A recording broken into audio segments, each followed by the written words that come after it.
ओम शांति। आज बाबा ने कहा, मीठे बच्चे, तुमने ईश्वर की गोद ली है मनुष्य से देवता बनने के लिए।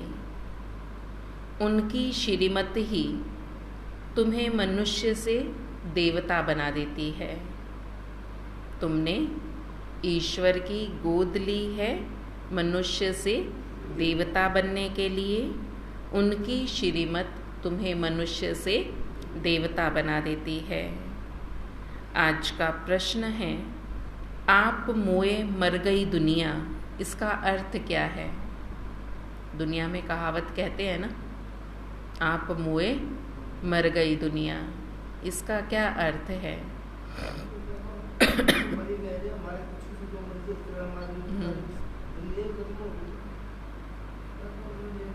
फिर दुनिया से मतलब कोई लेना देना नहीं रहता, सब खत्म हो जाता है।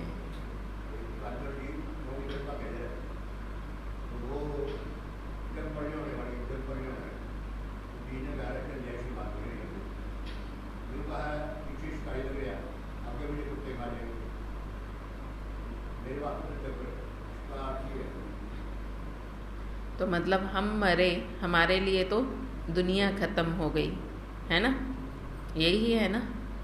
अब बाबा क्यों अर्थ बता रहे हैं।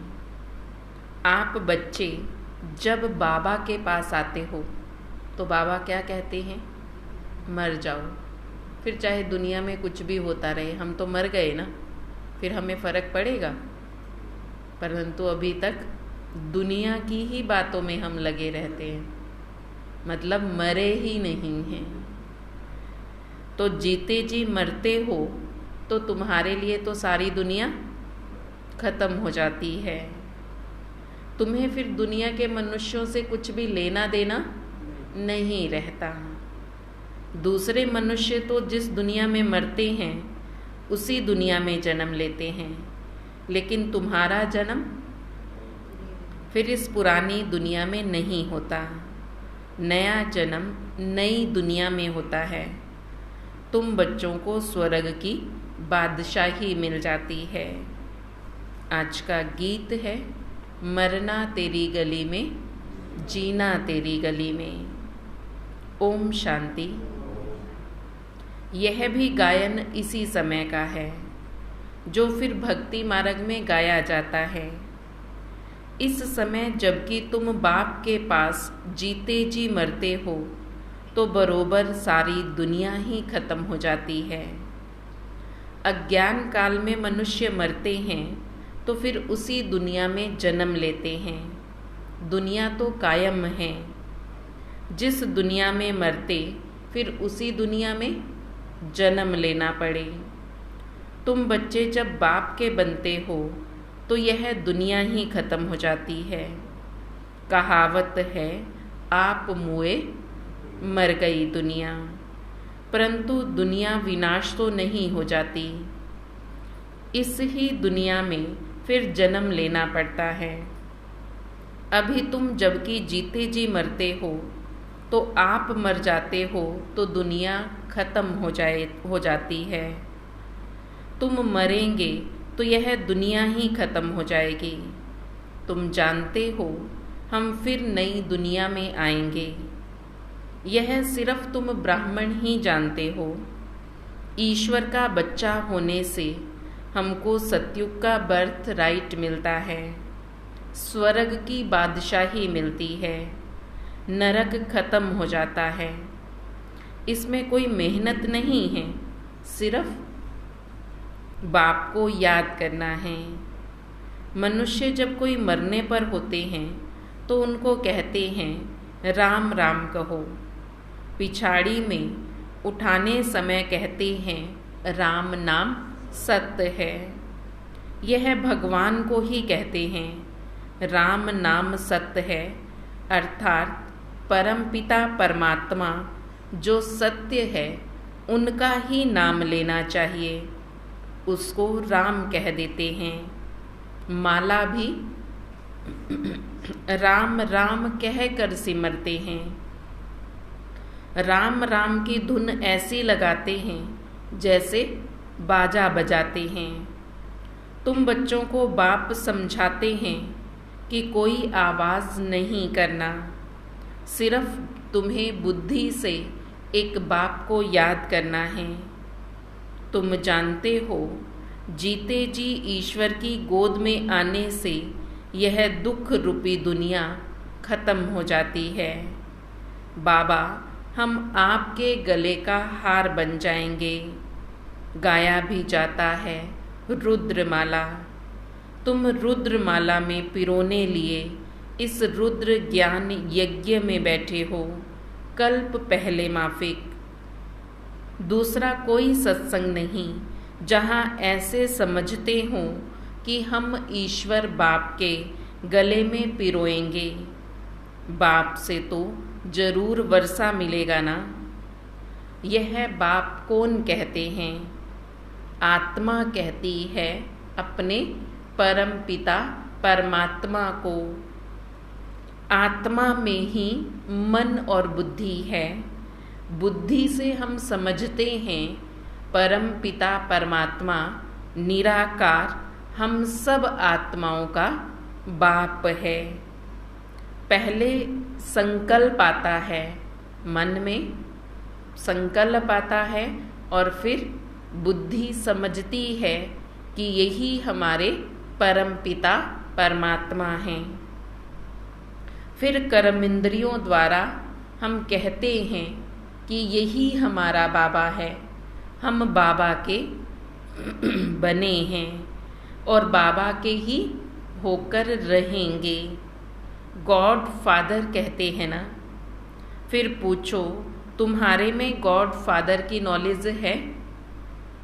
गॉड फादर कहते हैं परमात्मा को, तो किससे पूछे? किससे पूछे? क्या पूछे?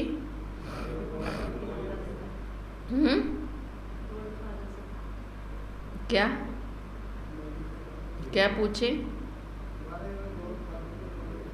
तो नहीं है, तो फिर क्यों पूछेंगे?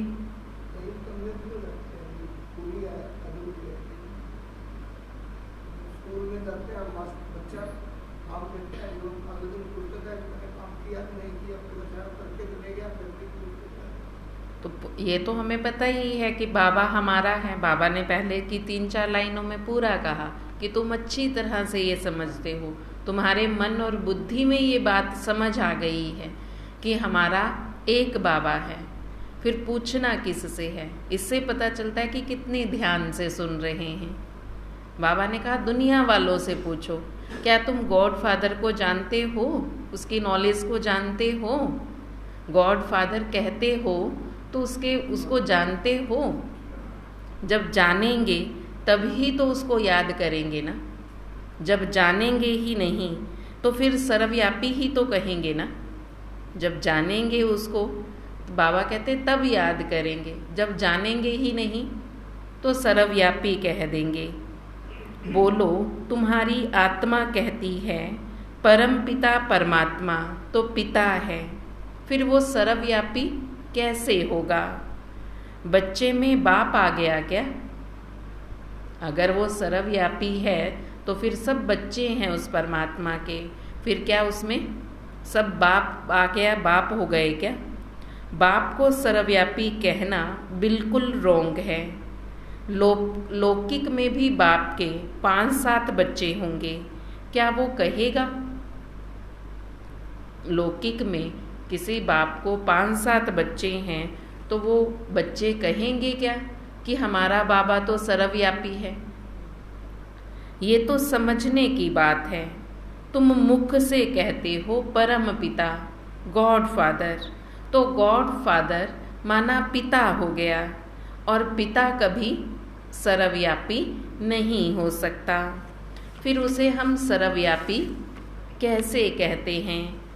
पिता तो फिर पिता ही है ना, और वो मेरा है। और जब मेरा है तो वो सर्वव्यापी कैसे हो सकता है?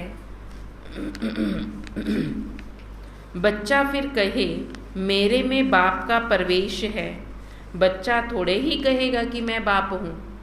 मेरे में बाप का प्रवेश है और मैं बाप हूँ, बच्चा ये नहीं कह सकता। तुम आत्माएं सब एक निराकार परम पिता परमात्मा के बच्चे हो। फिर कहते हो पिता मेरे में भी है, बाप कैसे बच्चों में हो सकता है? फिर कहते भगवान सर्वव्यापी है, माना मेरे में भी राम, तेरे में भी राम, सब में राम समाया। तो बाबा कहते फिर सब में कैसे हो सकता है? बहुत अच्छी रीति ये सब बातें समझकर फिर समझाना है। रुद्र ज्ञान यज्ञ तो मशहूर है। रुद्र है निराकार और श्री कृष्ण है साकार। आखिरीन फिर भगवान किसको कहेंगे? किसको कहेंगे?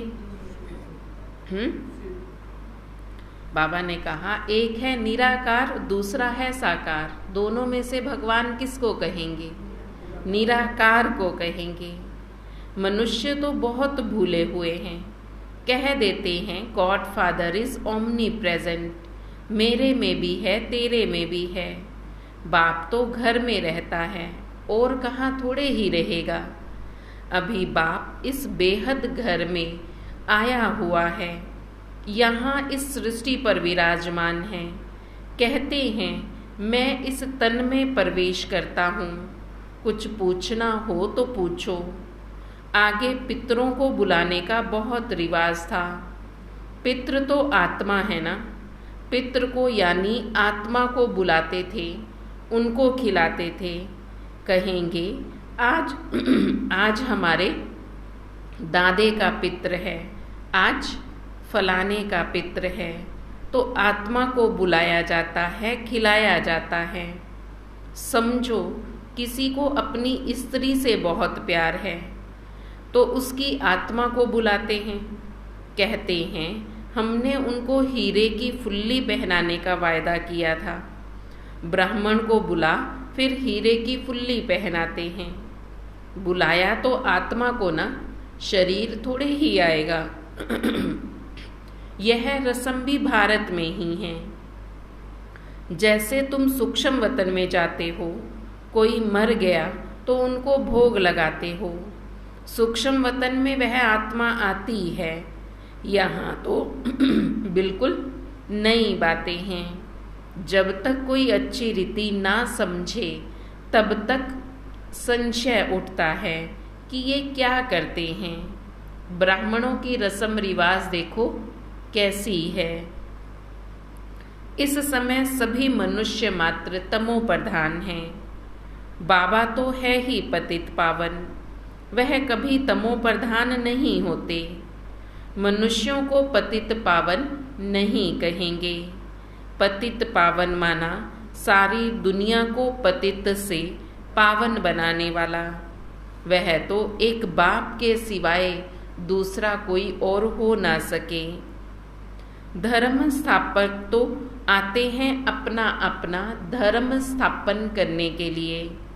क्रिश्चियन धर्म का सीजरा वहाँ है। पहले क्राइस्ट आया, फिर उनके पिछाड़ी और धर्म वाले आते रहेंगे, वृद्धि को पाते रहेंगे। वह कोई पतित को पावन नहीं बनाते, नंबरवार उन्हों की संख्या आती है। पतित पावन तो इस समय चाहिए जबकि सब कब्र दाखिल हो जाते हैं। सबको पावन बनाने वाला एक ही है, यह तो समझते हो। बरोबर इस समय सारी दुनिया जड़ जड़ी भूत अवस्था को पाई हुई है। तभी तो बरगद के पेड़ का मिसाल देते हैं ना।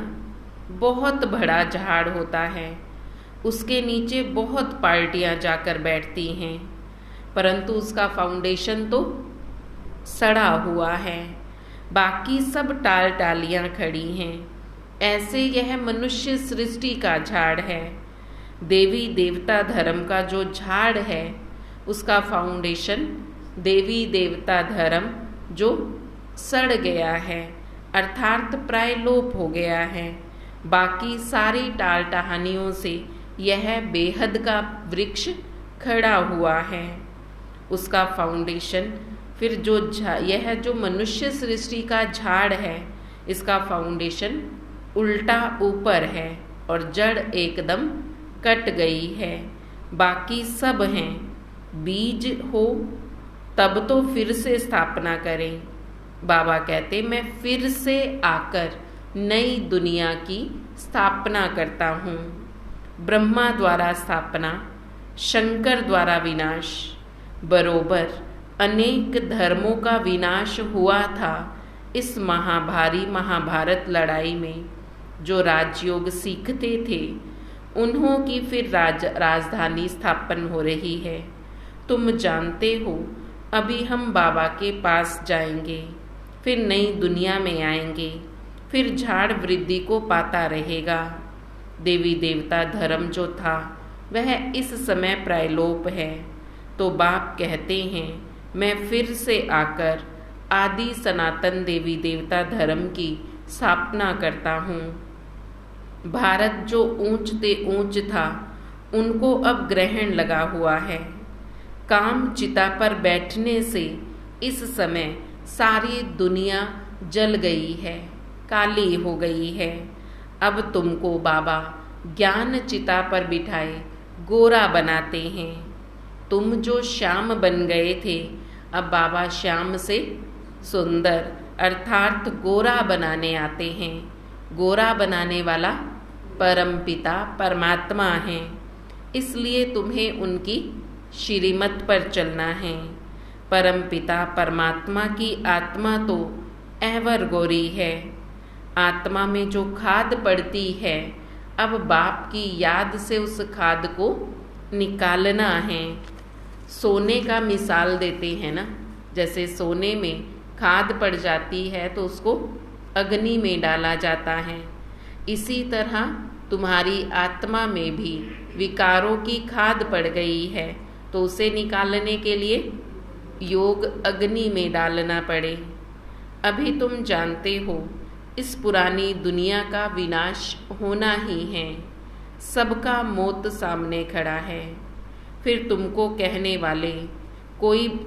कहने वाला कोई भी नहीं रहेगा कि राम राम कहो। यह मौत ऐसे होता है जो सब मरेंगे। अभी कितने मरेंगे, कितनी खाद मिलेगी, तो क्यों नहीं धरती फर्स्ट क्लास अनाज देगी।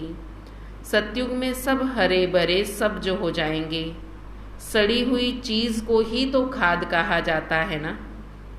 बाबा कहते इस समय सब मरेंगे तो सबकी शरीरों की खाद बन जाएगी। तो जब खाद अच्छी होगी तो सतयुग में फर्स्ट क्लास फूल सब्जियां फल होंगे। तो बाबा कहते जब चीज़ें सड़ जाती हैं, कचड़ा जलकर खाद बन जाता है। खाद बनने में भी टाइम लगता है, इस सृष्टि को भी फिर नया बनने में टाइम लगता है। तुम सूक्ष्म वतन में जाते हो, वहाँ कितने बड़े बड़े फूल देखते हो, बड़े बड़े फल देखते हो, और फिर कहते हम तो सूबी रस पी कर आए हैं। तुम विचार करो कितनी खाद मिलेगी, सो भी खास भारत को। वहाँ कितनी अच्छी अच्छी चीज़ें निकलेंगी। तभी स्वर्ग में बाबा कहते कितनी अच्छी अच्छी चीज़ें निकलेंगी। कैसे कैसे निकलेंगी? क्योंकि वहाँ खाद अच्छी होगी, जमीन उपजाऊ होगी। अभी सब मरेंगे तो सबके शरीरों की खाद तो बनेगी ना। सब कौन किसको दफनाएगा, सब यहाँ मिट्टी में अपने आप मिल जाएंगे, पानी आकर सबको बहा ले जाएगा। तो बाबा कहते यहाँ फिर खाद बनेगी, तो फिर इसलिए सब फर्स्ट क्लास वहाँ पर बगीचे होंगे। प्रिंस बगीचे से फल ले आते थे। अब सूक्ष्म वतन में तो बगीचा हो ना सके। बगीचे आदि का साक्षात्कार कराते हैं कि वहाँ हमारा बगीचा होगा। बच्चों ने साक्षात्कार तो किया है ना, बगीचे वहाँ कितने सुंदर होंगे। इसलिए तो कहते हैं हम सूबी रस पी कर आते हैं। जरूर वैकुंठ में गए होंगे, क्योंकि सूक्ष्म वतन में तो बगीचे होते ही नहीं। एक एक को बाबा साक्षात्कार नहीं कराएंगे, जो निमित्त बनते हैं उनको ही कराते हैं। हो सकता है अगर तुम बाप की याद में जागती रहेंगे तो बाबा तुम बच्चों को भी साक्षात्कार करा दें। अंत में तुमको बहुत साक्षात्कार होंगे उन्हें जो पूरा सरेंडर करेंगे। अगर थोड़ा भी कमी रहेगी फिर साक्षात्कार भी नहीं कर सकेंगे। फिर कई बच्चों के मन में आता है हमने तो किया ही नहीं है साक्षात्कार। तो बाबा ने क्लियर किया कि मैं निमित्त बनो हुओं को ही साक्षात्कार कराऊंगा, या फिर जिन्होंने अपने आप को पूरा सरेंडर किया है, तन मन धन से सरेंडर हुए हैं, उनको ही साक्षात्कार होगा। यह तो पहले भट्टी बननी थी इसलिए साक्षात्कार कराया। अब भट्टी बन चुकी है तो अब जो पूरा सरेंडर होंगे, पूरा बाबा की श्रीमत पर चलेंगे, आज्ञाकारी होंगे, तो बाबा कहते उन्हें ही फिर साक्षात्कार होंगे। भट्टी में पकना था तो बहुत आ गए, बच्चों को समझाया है, सिर्फ कोई को लिटरेचर देने से समझ नहीं सकेंगे, समझाने वाला टीचर भी जरूर चाहिए। टीचर सेकंड में समझाएगा कि यह तुम्हारा बाबा है और यह दादा है, यह बेहद का बाप स्वर्ग का रचयिता है। सिर्फ कोई को लिटरेचर दिया तो वो पढ़कर समझ नहीं सकेगा, कई तो फिर मुफ्त का पाकर फेंक देते हैं। किस किस को लिटरेचर दो, बाबा कहते कोई कोई ही पढ़ते हैं, पढ़कर उन्हें वैसे भी समझ में नहीं आएगा, और कोई तो मुफ्त की चीज़ मिली है फेंक ही देते हैं, कुछ भी समझेंगे नहीं। इसलिए बाबा कहते तुम्हें पहले समझाना है कि बाबा आया हुआ है, यह ढिंडोरा पिटवाना तुम्हारा फर्ज है। बरोबर यादव कौरव पांडव भी हैं, महाभारी महाभारत लड़ाई भी सामने खड़ी है। जरूर राजयोग सिखाने वाला भी होगा, जरूर स्वर्ग की स्थापना भी होगी।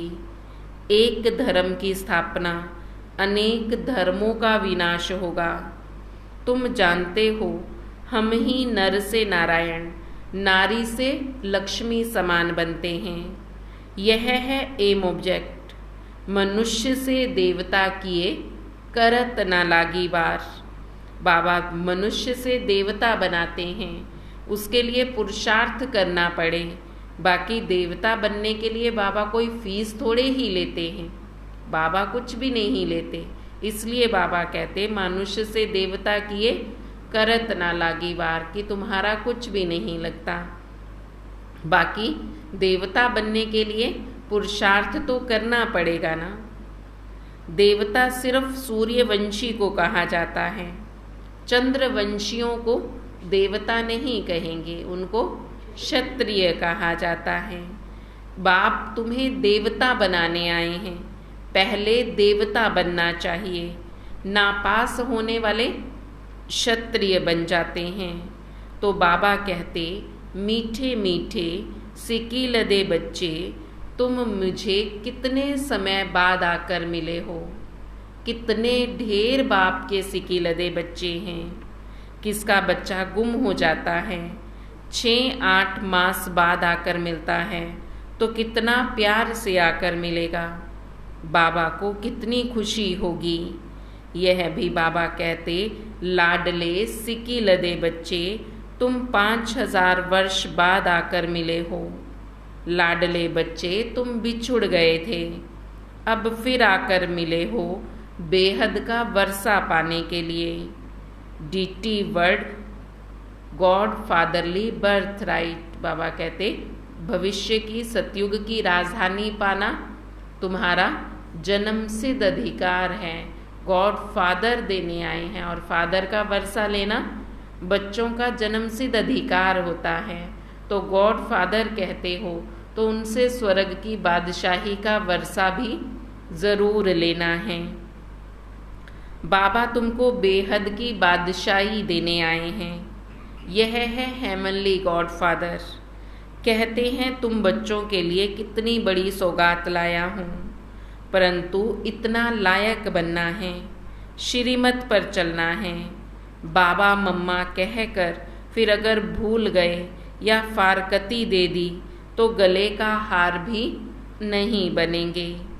बच्चों को कितना प्यार किया जाता है। बाप बच्चों को सिर पर रखते हैं। बेहद के बाप के कितने ढेर बच्चे हैं। बाबा बच्चों को कितना ऊंच चढ़ाते हैं। पाँव में जो गिरे हुए हैं उन्हों को ही बाबा ऊंच चढ़ाते हैं। तो कितना खुशी में रहना चाहिए और श्रीमत पर चलना चाहिए। एक की मत पर चलना है। अपनी मत पर चलेंगे तो यह मरा, श्रीमत पर चलेंगे तो तुम श्रेष्ठ मनुष्य से देवता बन जाएंगे। क्षत्रिय तो फिर भी 2 कला कम हो गई। यहाँ तो तुम आए हो मनुष्य से देवता बनने के लिए, मनुष्य से क्षत्रिय बनने के लिए नहीं आए। बाबा पूछते हैं क्या बनोगे, तो सब कहते हैं हम देवता बनेंगे। तो बाबा पूछते हैं कितने नंबर से पास होंगे।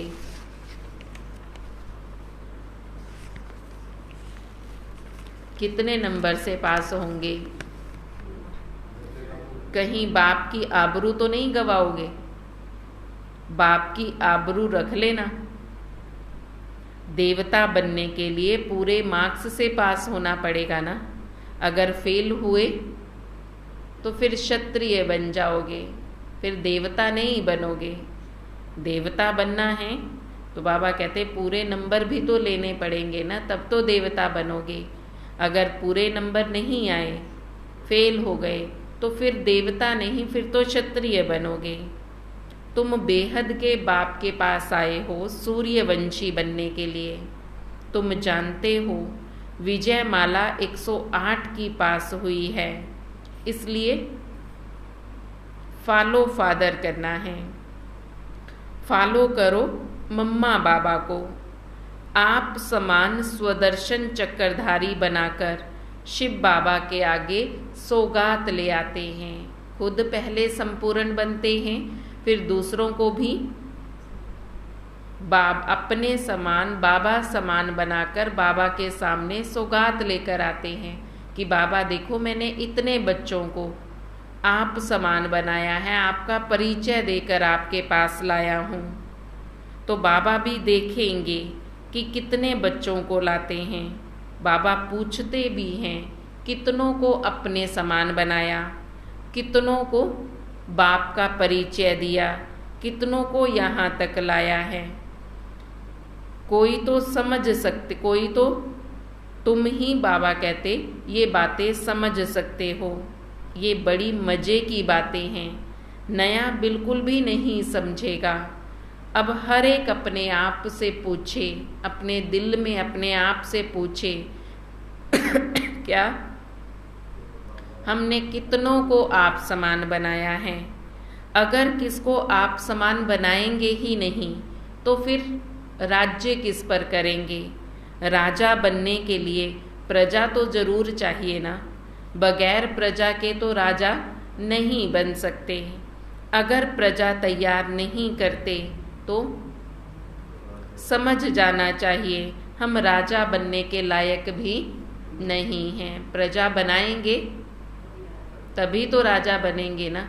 अगर प्रजा बनाई नहीं रहे तो बाबा कहते फिर समझ जाओ, फिर हम राजा भी नहीं बनेंगे। जो समझते हैं हम तो राजा बनकर दिखाएंगे, तो वह फिर अपनी प्रजा भी तैयार करते हैं। इसलिए बाबा घड़ी घड़ी बच्चों को कहते हैं बच्चे इसलिए घड़ी घड़ी कहते हैं बच्चे सबको बाबा का परिचय देते रहो, सबको आप समान बनाओ। कोई कोई तो फिर साथ रोज आकर फिर छोड़कर चले जाते हैं, किसको फिर 7 दिन में ही रंग चढ़ जाता है, कोई को बिल्कुल नहीं चढ़ता। छीछी कपड़े पर बड़ा मुश्किल से रंग चढ़ता है, बहुत मेहनत करनी पड़ती है। पहली पहली बात बच्चों को समझाई है कि पहले सबको बोलो, बेहद के बाप को तुम जानते हो? कहते हैं हाँ, मेरे में भी है, तेरे में भी है, सर्वव्यापी है। अरे तुम्हारे में भी है तो फिर उसको ढूंढने की व उससे कुछ मांगने की बात ही नहीं रहती। फिर हम ये क्यों पूछते कि तुम गॉड फादर को जानते हो? कहते हो बाप, तो फिर बाप तेरे में और मेरे में कैसे हो सकता है? बाप तो है बाप, और उस बाप से वर्षा ज़रूर मिलना चाहिए। पहले पहले अलफ को समझो और फिर बेबादशाही मिलेगी। बाबा कहते, हे मेरे सिकिलदे बच्चे, ऐसा कोई सन्यासी व गुरु गोसाई नहीं कह सकते। तुम जानते हो बरोबर हम शिव बाबा के सिकिलदे बच्चे हैं। 5000 वर्ष बाद फिर आकर मिले हो स्वर्ग का वर्षा लेने के लिए। तुम जानते हो हम स्वर्ग के मालिक थे, फिर हम ही मालिक बनते हैं। स्वर्ग में जाना ज़रूर है, फिर पुरुषार्थ अनुसार ऊंच पद पाना है। अच्छा, मीठे मीठे सिकिलदे बच्चों प्रति मात पिता बाप दादा का याद प्यार और गुड मॉर्निंग। रूहानी बाप की रूहानी बच्चों को नमस्ते। हम रूहानी बच्चों की रूहानी बाप दादा को दिल व जान सिक व प्रेम से नमस्ते नमस्ते नमस्ते जी। धारणा के लिए मुख्य सार है, मम्मा बाबा को फॉलो कर सूर्यवंशी में आना है। अपनी मत पर नहीं चलना है, श्री मत से ऊंच देव पद पाना है। मम्मा बाबा को फॉलो करके सूर्यवंशी पद पाना है, अपनी मत पर नहीं चलना है, श्री मत से ऊंच देव पद पाना है। हम बाबा के ही होकर रहेंगे, इस निश्चय में रहना है। कभी किसी बात में संशय नहीं उठाना है। हम बाबा के होकर रहेंगे, इस निश्चय में रहना है और कभी किसी बात में संशय नहीं उठाना है। आज का वरदान है, सतगुरु बाबा आज वरदान दे रहे हैं, बाबा के हर डायरेक्शन व कायदे से फायदा लेने वाले मर्यादा पुरुषोत्तम भव। बाबा के हर डायरेक्शन व कायदे से फायदा लेने वाले मर्यादा पुरुषोत्तम भव। क्या वरदान दिया?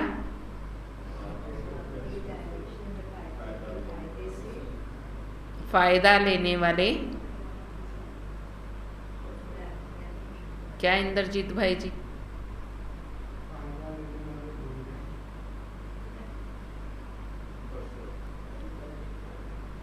शुरू से सुनाओ।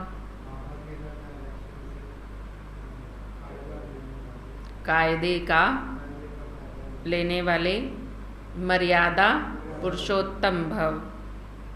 कहा जाता है जितना कायदा उतना फायदा।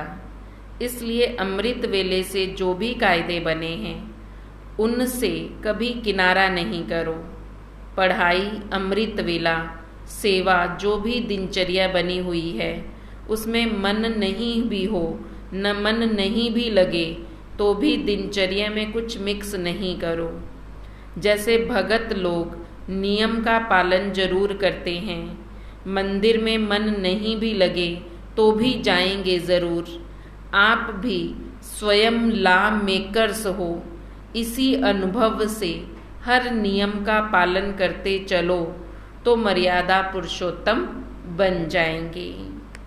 स्लोगन है, जिनके पास संतुष्टता का विशेष गुण है उनके पास सर्व गुण स्वतः आते जाएंगे।